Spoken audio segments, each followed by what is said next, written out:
This is Raceroom. I'm MoonieGT, and today's video is brought to you by the letters DTM.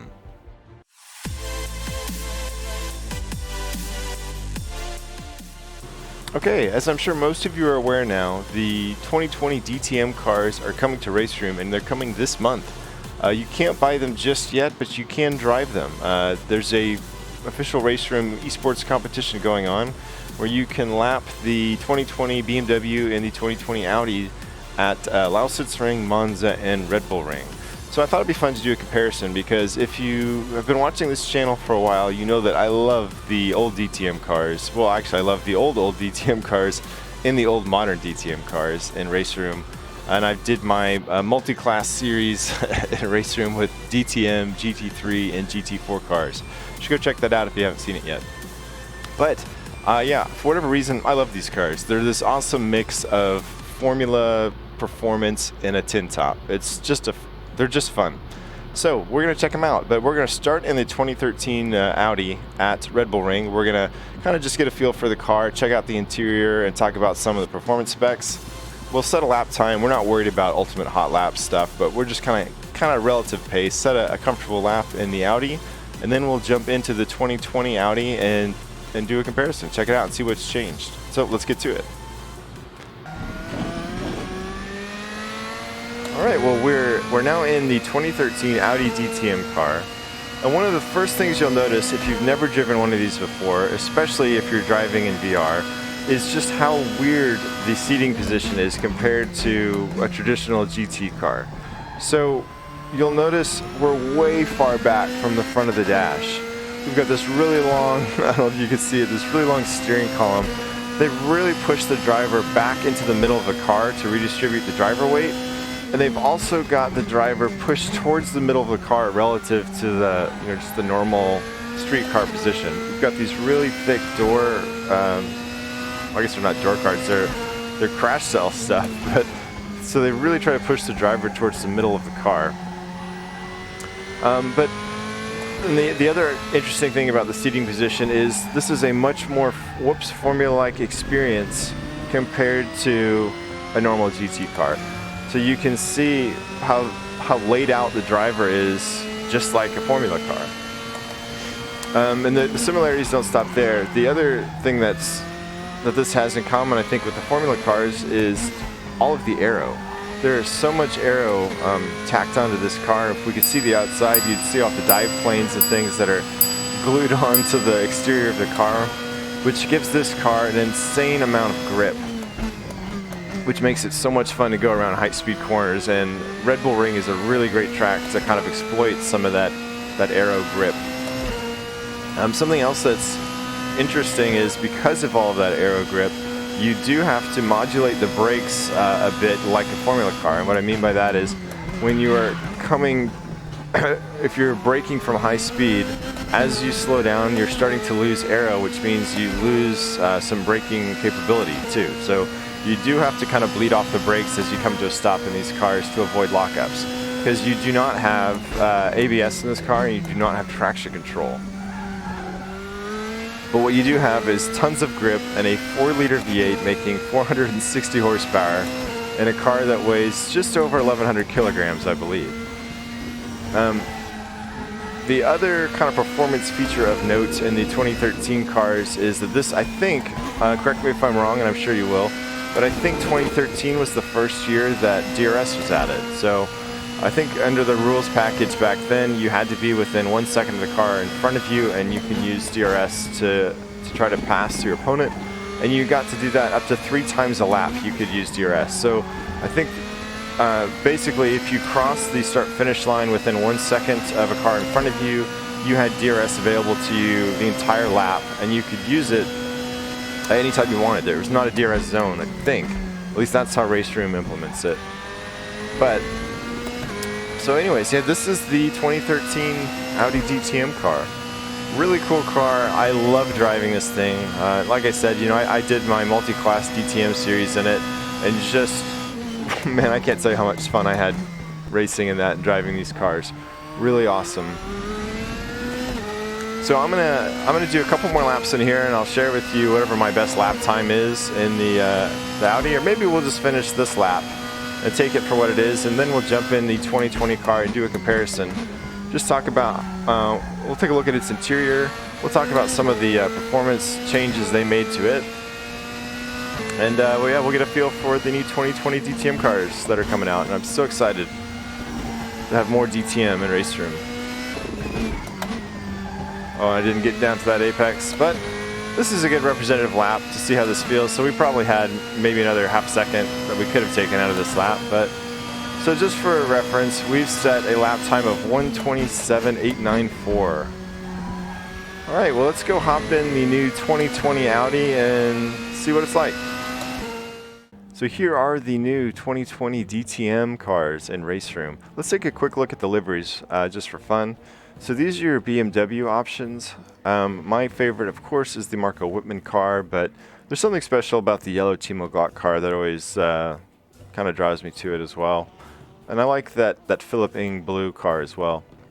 But we're going to drive the Audi today, so let's go take a look at that. And you can see we've got a few more Audis to choose from compared to the BMWs. But we, of course, will be in the Nico Mueller car. But all these Audis look pretty sharp, too. Nothing wrong with them. All right, so let's get loaded up in the 2020 car, and we'll hit Red Bull Ring and see what it's like. Okay, so here we are in the 2020 DTM Audi. And straight away we can see, similar to before, we're pushed way back from the front of the dash, and we're also pushed towards the middle of the car. Again, just to try to get the driver's weight in the middle to really accentuate the performance of this car.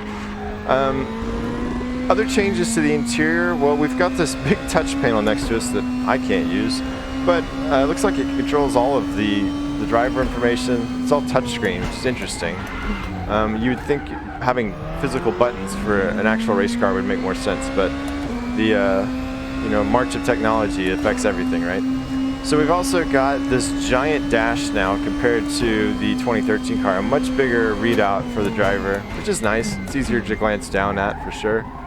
And also a nice big rear view camera, which really does look like it'll be pretty nice to look at to keep track of all the cars I've passed. But other than that, oh yeah, a new steering wheel too, of course, but that's kind of it. I mean, the rest of the interior is very DTM-esque. Of course, we've got, I didn't mention it before, but this big spinning lever here that says boost on it is your brake bias adjustment, which is, it's nice to see in a car. I don't know why everything else in this car is so like, technologically advanced. We have touchscreen everything and digital this and digital that, but we do still have the manual brake bias lever, which is cool. But anyways, so the other notable change is that gone is the 4-liter V8 making 460 horsepower from the 2013 car, and in its place is a turbo inline 4 making, I think, just over 600 horsepower. So massive difference in the power output of the cars, and in addition to that we have less weight. So the 2013 DTM car, I think, tipped the scales just over 1,100 pounds. This is tipping the scales just under 990 kilograms. Did I say 1,100 pounds? I meant 1,100 kilograms, of course. So anyways, we've added, 150 horsepower and removed a couple hundred kilograms. So the performance of this car should be massive compared to the outgoing car. Another feature they added to the 2019 DTM car, because this is really the second year of this version of these cars, is push to pass is now a part of the series. So they added that last year in the 2019 cars, and I believe it was set up to add 30 horsepower, and I think it lasts for up to 60 seconds a lap or something like that. This year they've upped the push to pass to 60 horsepower. And of course we do still have DRS, and I think they've changed the rules perhaps about when you can use these, and I think they've made it more available to the driver than before. So hopefully someone in the comments can straighten us out on that point, but you should have more tools available to you to try to pass opponents now in the 2020 cars. But let's see, what else has changed as we loop it. So let's talk about that change. So again, in DTM, no traction control, no ABS. And so now we have even more power than before and less weight. So yes, you do have to be even gentler with your throttle applications coming out of corners. I think some of that is just the physics of having more power and less weight, and some of it is also just the physics of a different physics model. I think the new DTMs are on a different model, I believe, than the old ones. So the 2013 cars felt just glued to the road in an interesting way. That's not to say you can't spin them out. It's not to say that tires don't break traction, because they absolutely do, and you can definitely lock up the brakes. But in my limited testing, I found it is so much easier to do all of that in this car.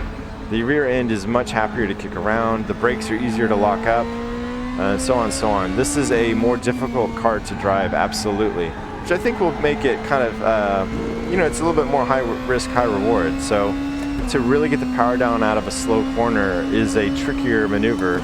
It reminds me of my time in F1 2020, where you really have to modulate the throttle out of slow corners, which, you know, just adds into the whole, I guess, mindset that this is a Formula 10 top car. But I think the aero packages on these cars have changed quite a bit from the 2013s.